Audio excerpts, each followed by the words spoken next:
Hola, amigas y amigos de Poesía y Distopía. Hoy vengo con una nueva propuesta literaria, Formas Fluidas, estudios sobre traducción y literatura comparada, de José Carlos Redondo Olmedilla, publicada en la colección Interlingua de la editorial Comares en 2023.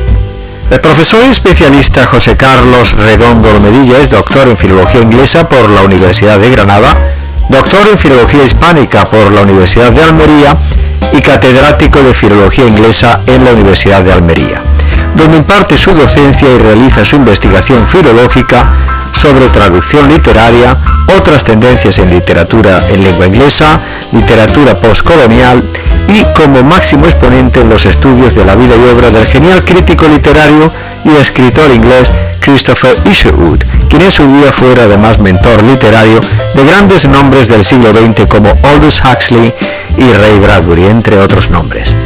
Con la publicación de Formas Fluidas, estudios sobre traducción y literatura comparada, el profesor y especialista Redondo Olmedilla nos sumerge con rigor y fundamento en el estudio crítico del contexto cultural europeo dentro del marco de un análisis plural de la traducción, la literatura comparada y los bestsellers como productos culturales y literarios.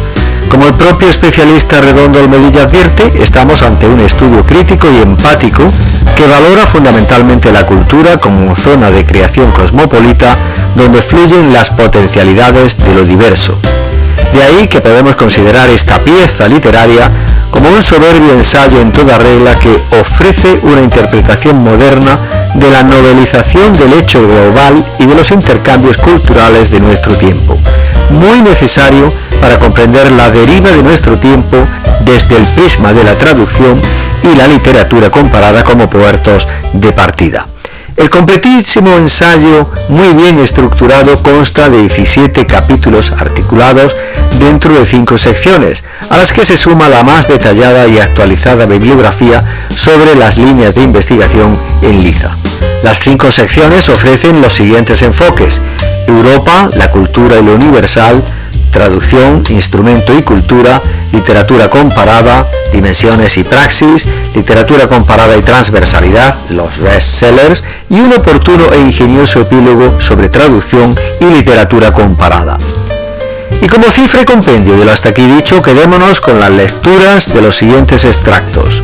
Un fragmento del primer capítulo, Europa y la cultura, toda una declaración de intenciones que viene a revelar con una demoledora lógica y fundamento la inminente caída en desgracia de la literatura en nuestra actual Europa.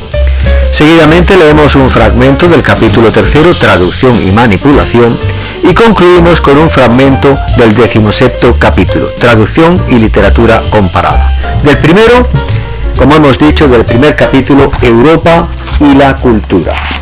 El libro, como referente inmediato de la cultura, se ha convertido en una mercancía más y ha abandonado definitivamente su papel privilegiado como transmisor de conocimientos. En nuestro tiempo el libro ha pasado a ser prácticamente un objeto de diseño, una mercancía de superficie que carece del carácter mágico y conceptual de otras épocas. La magia del libro desaparece con su presentación, en tanto las nuevas leyes de la mercadotecnia hacen que el lector sienta el magnetismo del producto en la superficie. Ahora la atracción del contenido es secundaria y no determinante. Las grandes editoriales diversifican su catálogo, pero no lo hacen con el afán de completar el abanico cultural, sino para crear la falsa idea de que el lector comprador puede elegir libremente en el mercado de la cultura. Pero no nos engañemos, que esta idea no puede estar más alejada de la realidad, pues el comprador y supuesto lector elige en un campo determinado de antemano y dentro de unos patrones de consumo claros. El lector de hoy en día está siendo manipulado, eso sin hablar del neocanon y la dictadura del multiculturalismo. Este es un terreno en el cual los nuevos uniformados y sus mesnadas arremeten contra la historia de la cultura y la tradición occidental. Se erigen en un verdadero apparatchik ideológico que lleva a cabo una auténtica caza de brujas sobre todo aquello que no se sitúe dentro de la línea oficial de lo política o culturalmente correcto. Así, todo aquello que no se ubique de forma clara o incipiente entre las coordenadas gregarias de la sociedad pertenece al campo de los forajidos. Y a continuación leemos un fragmento del capítulo 3, Traducción y Manipulación. Un alumno de literatura inglesa de la Facultad de Humanidades preguntaba a su profesor si una obra maestra de literatura inglesa, al ser traducida a otra lengua, en este caso a la española, seguía siendo tal obra maestra. La pregunta, a primera instancia ingenua, queda lejos de serlo y puede dar pie a las más diversas interpretaciones y análisis. Si la traducción de una obra literaria es una creación estética y a qué nivel, si es mayor, menor o igual al original, depende de muchas apreciaciones, entre ellas la de los lectores y la de la evolución de la historia cultural. ¿Qué importancia puede tener la traducción como reescritura o reelaboración? ¿Qué importancia e influencia tiene y ha tenido la traducción en la configuración del canon como establecimiento de determinados modelos literarios y, por supuesto, culturales e ideológicos? Estas también son otras cuestiones que aparecen indisolublemente unidas a las anteriormente expresadas. Y el tercer fragmento que elegimos es del 17º capítulo, Traducción y Literatura Comparada. En la traducción y la literatura comparada hay también un encuentro en el tercer espacio, el locus de la creación, en donde ambas disciplinas se mueven en tríadas de espacios. En el caso de la traducción, el texto original, el texto vertido y el espacio de la reescritura, espacio de creación, recreación. En el caso de la literatura comparada, los dos o más elementos objetos de comparación son texto, autor, época y el espacio de la reescritura, la crítica, el estudio y la recreación. En ambas actividades, la verdadera alquimia, el placer del texto está en el tercer espacio. Ambas actividades pueden ser interpretadas como modelos de reescritura que se plasman de distintas formas. Pudiéramos incluso abundar en que todo es reescritura, ya que no hay escritura primigenia, pues la palabra ya estaba allí, in principio erat verbum. Por lo tanto, la reescritura no es más que escritura y en consecuencia creación.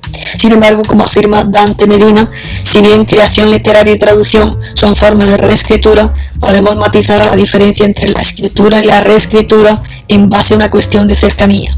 Así, si en la creación literaria la reescritura es una forma de escribir que busca un alejamiento de los originales, en la traducción el verdadero esfuerzo de la reescritura consiste en acercarse en máximo a los originales, incluso sabiendo que este acercamiento dará lugar a un ligero margen de alejamiento en la lengua de traducción. ¿Y qué hay de escribir? Ya lo dijimos, escribir es reescribir, es volver a organizar un texto, es utilizarlo de nuevo y al mismo tiempo dejarlo nuevo para que sea capaz de sorprender. Y eso es todo por hoy. Desde la ciudad de la Alhambra, entre poesía y distopía, este que os habla, Jesús Castelnuovo, os invita a la lectura filosófica de una obra llamada a ser referencial en la investigación traductológica.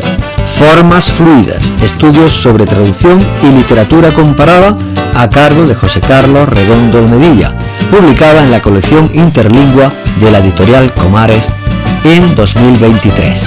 Confío veros en próximas crónicas literarias que, como siempre, irán llegando pausada y apasionadamente. Muchas gracias por vuestra atención, besos, abrazos, carantoñas, achuchones múltiples y boogie boogie.